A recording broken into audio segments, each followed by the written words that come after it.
to play with dolls again. They're my little plastic friends. Dress them up, speak for them. Little dolls always listening. So come in and play.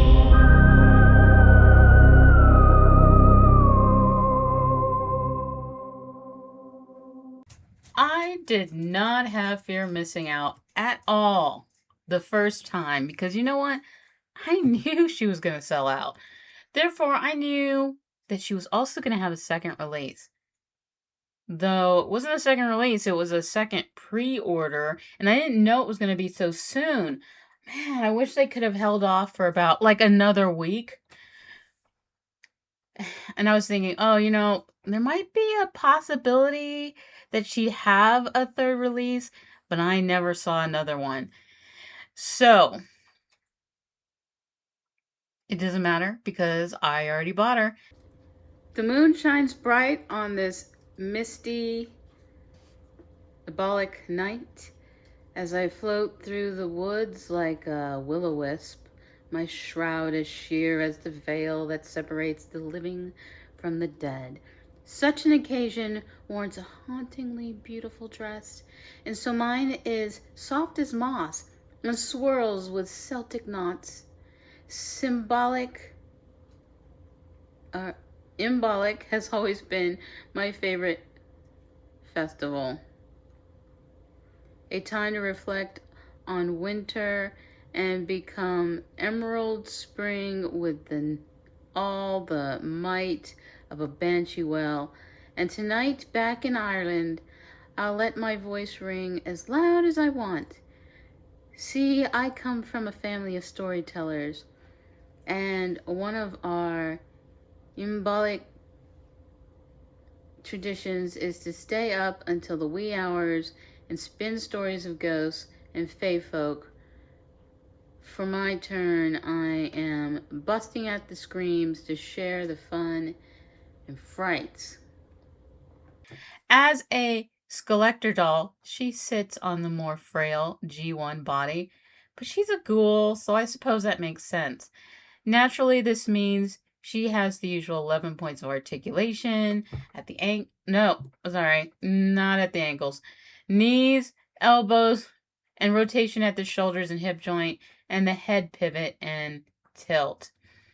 I think her face is quite beautiful and dramatic, with those whited out eyes with a lovely shade of green encompassing them. They use the same shade for her lips, and it pairs nicely against her pastel mint tea green skin tone. I love the brightness of the skin tone.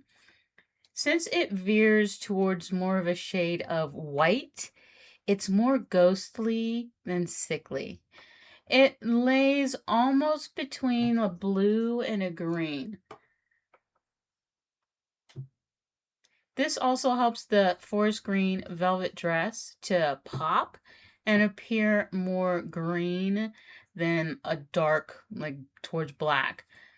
The two most dramatic pieces of this doll, though, are the lace shroud and those whited out eyes.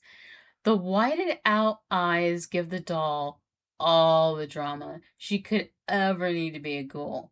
Let me just say that this is the most subtly detailed doll I've ever seen. It's almost impressive. If you look close at the gradient within her eyes, you can see where her iris would have been. And that gives the appearance of absolute blindness. The dark black lower eyelashes highlight the white, bringing more attention to it. To increase the focus of the whited out eyes, they also gave her black bangs that mask the top of her forehead. And that also makes her eyes pop even more into focus.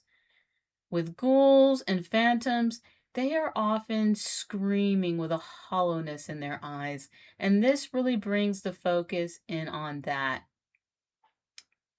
Keeping the hair jet black was an excellent choice as it does the job without being a focal point. A woman's hair is generally considered part of her beauty, and this doll's beauty is so subtle.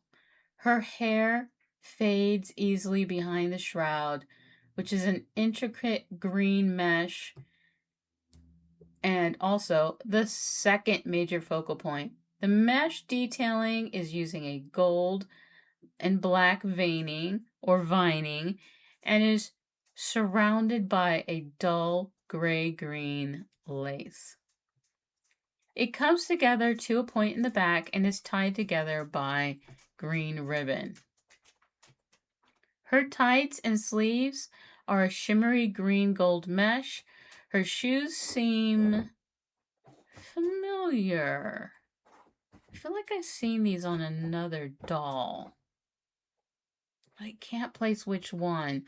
The mold of the sole of the shoes is opaque white cloud, while the shoes themselves are green with little screaming faces. The dress itself is a simple 60s style velvet go-go dress with bell sleeves.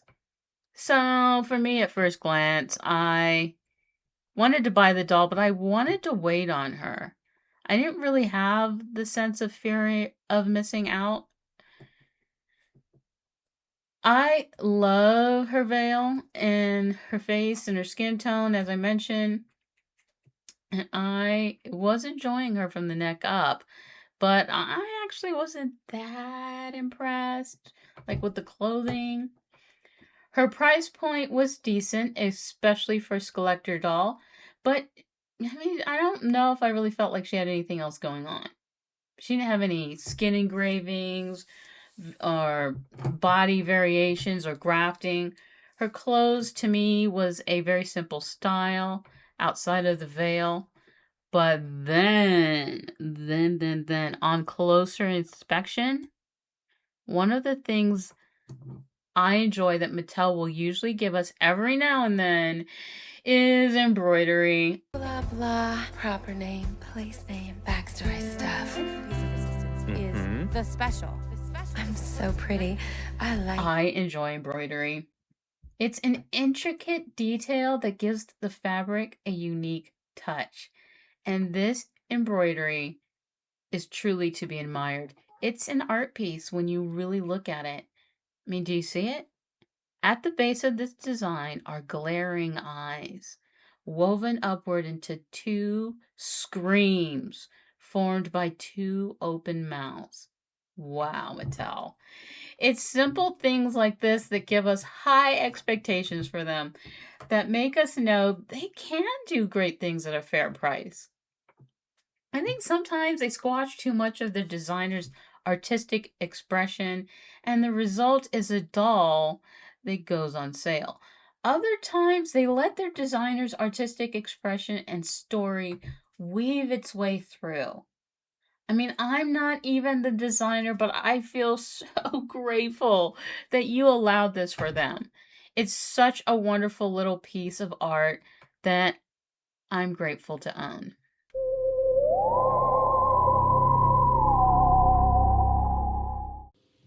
Her earrings hang like little green silver lockets, potentially hiding secrets of the picture of a lost love.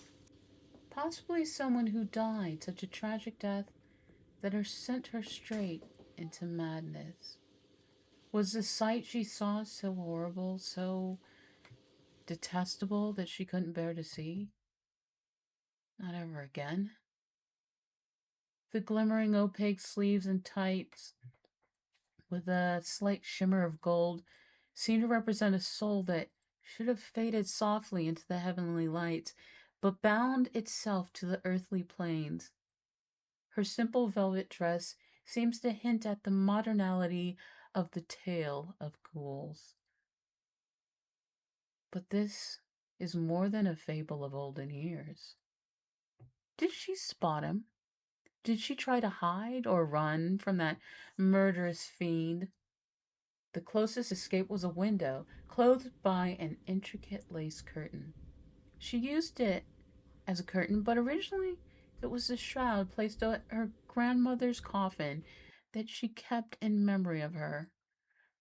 Her grandmother took care of her in place of her mother, so the death hit her hard. Her death took the wind from her, until love brought back joy.